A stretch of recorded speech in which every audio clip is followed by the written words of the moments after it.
Day one of Kings training camp is in the books. I know we were supposed to be live tonight, but guess what? Plans change. We have to be in San Francisco early tomorrow to shoot a Kings preview show for NBC Sports California. So we went, okay, we still have to do something. Yeah. First day of training camp.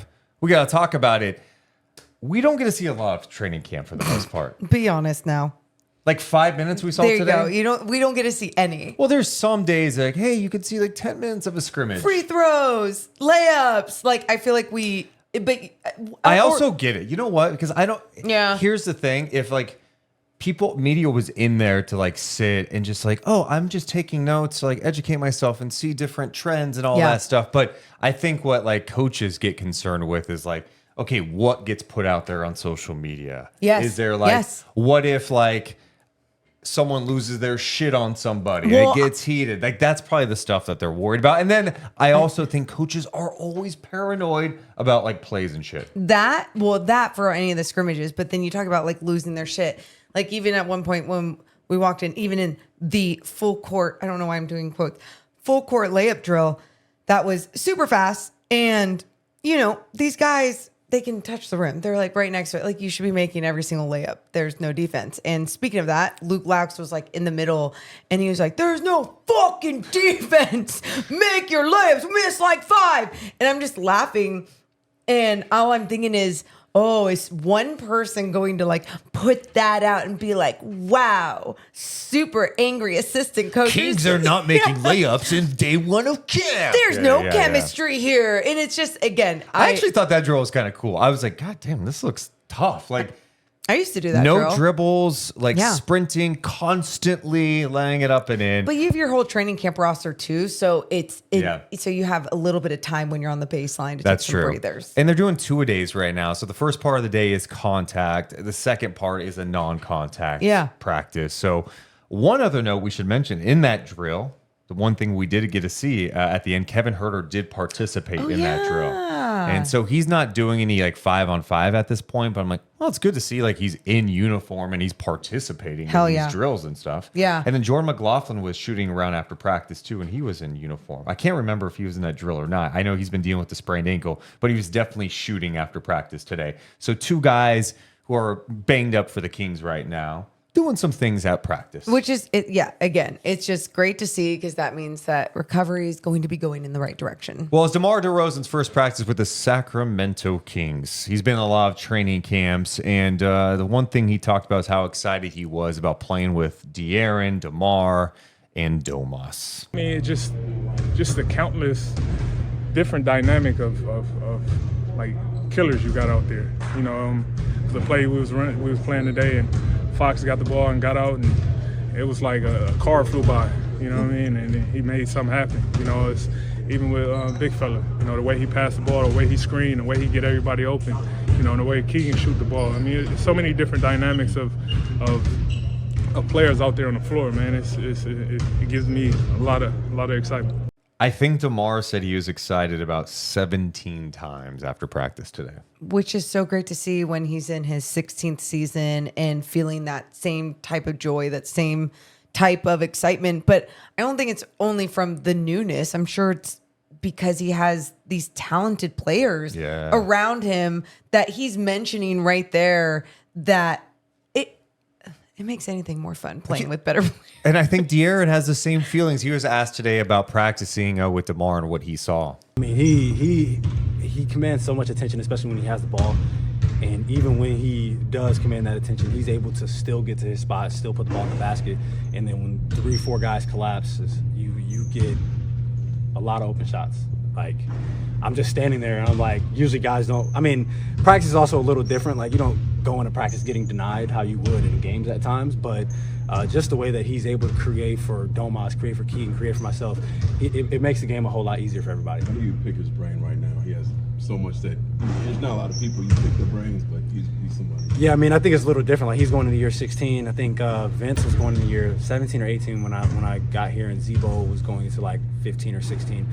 But I think the difference is he's still playing at an extremely high level. So just being able to watch what he's doing and how he's doing it, and then obviously asking questions, what he sees here, what he sees there. And obviously we're very different players, but there's little bits and pieces that you can take from somebody like that. I think about all the teams De'Aaron's played on. in his career. And you look back at some of those rosters, they were like young teams or like some of the guys that he just mentioned, Zach Randolph toward the end of his career, Vince Carter. And there's got to be like a sense of relief for him that he is not only a talented player, but now he's surrounded with a lot of talent. Started with, getting Sabonis here, landing Monk and Murray, and now adding DeMar to the fold. He's got to feel good. It's going to make life a lot easier for him. And I mean, him as an individual, like he's matured as a person. I mean, think about how young he is when he comes into the league. He's 19 years old. Yeah, and it's so cool to see as he keeps growing and evolving as a person, off the court, on the court, that this organization is also doing the same with him and adding someone like DeMar, like he was kind of talking about there. It's not just someone that is going to be able to contribute off the court in the locker room, being this vet. It's going to be like having another coach on the floor, right? Yeah. Because he's going to learn so many things from him. Although it's not going to be like big brother, little brother, let me teach you. It's like their talent is matched. The other thing that was talked about today, Mike Brown was mentioning that DeMar made some passes today that he was like, oh, I don't know about those. And then he got them exactly where they needed to be. Like he was just really impressed with his playmaking. And I think that's something that the Kings have really noticed, especially Mike Brown. He was mentioning like when he's watching like Bulls games or something to get ready for a game, you're not like watching specifically everything DeMar DeRozan does on the floor. And he goes, as that recruitment was happening when we signed him and you diving into the film, you notice like, oh my God, this guy's just like a pure basketball player. And his playmaking, they're really excited about. And you hear it from De'Aaron. Like, De'Aaron's going to get some good looks now this year. Like, these other teams for years have been putting like big wings on him, toughest defensive assignments. And now it's just going to be a little more challenging for teams to defend Sacramento with the offensive weapons that they do have. Yeah, and I mean, talk about, these guys, Mike Brown or De'Aaron, being impressed with what DeMar has brought with, just being this hooper out there, having these great passes. But hearing DeMar even be excited about like the speed of De'Aaron or having the big fella out there that's setting these big screens and making some big passes as well. Again, they're all understanding what they can accomplish with this type of talent. Well, we do know that DeMar DeRozan is going to be in the starting lineup with Fox, Sabonis, and Keegan. The shooting guard going into camp is kind of a question mark, right? Kevin Huerter is still banged up. Doesn't seem like he's going to be good to go for the start of the season. Keon Ellis really played well in that role at the end of last year. When he got in that lineup in March, what he was doing defensively, his three-point shooting, he was absolutely money.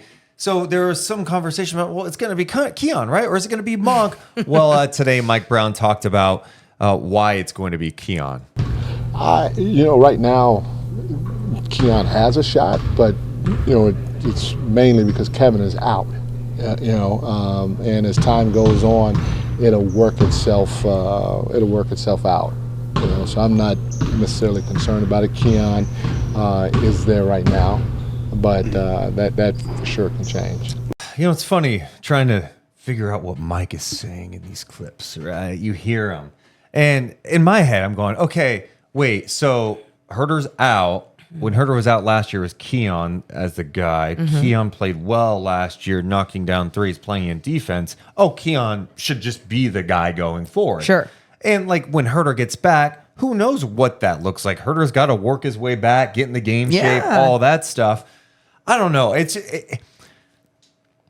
It's going to be interesting to watch how this develops over camp and through the early stages of the season, because I think Keon is almost the perfect guy to put in that starting lineup. But I wonder if Mike is, at least at the early stages of camp, not just saying, hey, it's yours, Keon, because he's like, dude, you were a two-way guy last year, got it guaranteed. You got to come earn it. Is that kind of that old school coaching mentality? So that's your theory. My theory is more along the lines of if he says it's Keon right now, which, I mean, like we all know it's like, okay, that's what it feels like it's going to be. But something crazy happens. Let's just say Trey Lyles is back. Oh my gosh. And he's actually so healthy and great all of a sudden. And we can go big. And you want to go bigger in with that starting lineup, right? And again, why he would make that decision so late into the preseason or whatever it may be would seem a little strange. But at the same time, we've seen these strange things over the years. Like Keegan's rookie year, wasn't that the KZ Okpala? Yeah, it wasn't like Keegan was immediately getting the job. Like it wasn't like that's definitely happening. But as camp went on, and then and then last year it was like the Herter Duarte thing. So I'm not going to put too much stock into this. Good. The reality is Kevin Herter is not ready to go right now. That's it. So of course Keon Ellis has got to be the favorites if they're going to keep Malik Monk off the bench, which I think is the right move with the lineup that they have out there. Having someone in Keon who's not going to demand shots and not going to need the ball to be effective is crucial.